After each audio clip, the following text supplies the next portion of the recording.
Pemirsa, akibat meningkatnya kebutuhan dan lambatnya pengiriman minyak ke SPBU Tapak Tuan, Kabupaten Aceh Selatan, semua jenis BBM terpantau kosong Senin siang. Sejumlah warga mengeluh karena aktivitas menjadi terhambat.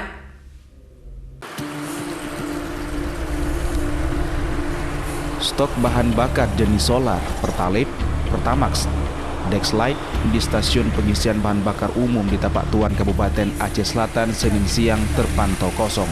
Sejumlah kendaraan yang akan mengisi bahan bakar di SPBU Tapak Tuan terpaksa harus keluar dengan kecewa karena tak dapat mengisi bahan bakar.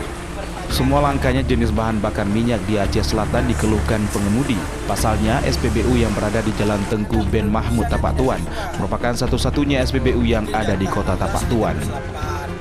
Kelangkaan BBM jenis solar dan Pertalite di kota Tapak Tuan kerap terjadi. Langkanya jenis solar dan Pertalite sudah dirasakan warga sejak beberapa bulan terakhir. Warga yang rencana mengisi bahan bakar ini harus merasa kecewa akibat terhambatnya aktivitas mereka. Sangat-sangat kecewa. Sangat kecewa. Ini terganggu nggak dengan aktivitas ibu dengan tidak ada minyak? Terganggu lah. Jadi kan kalau kita tunggu lagi jamnya kan sementara kita kan kerja.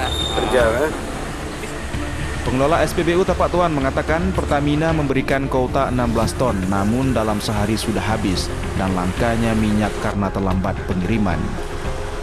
Yang pertama sekali peningkatan pemakai, konsumen yang meningkat.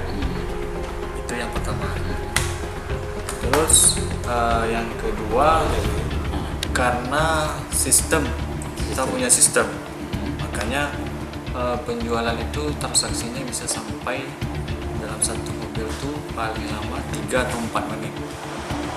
Warga berharap kepada pemerintah agar persoalan kelangkaan BBM di daerah dapat diatasi.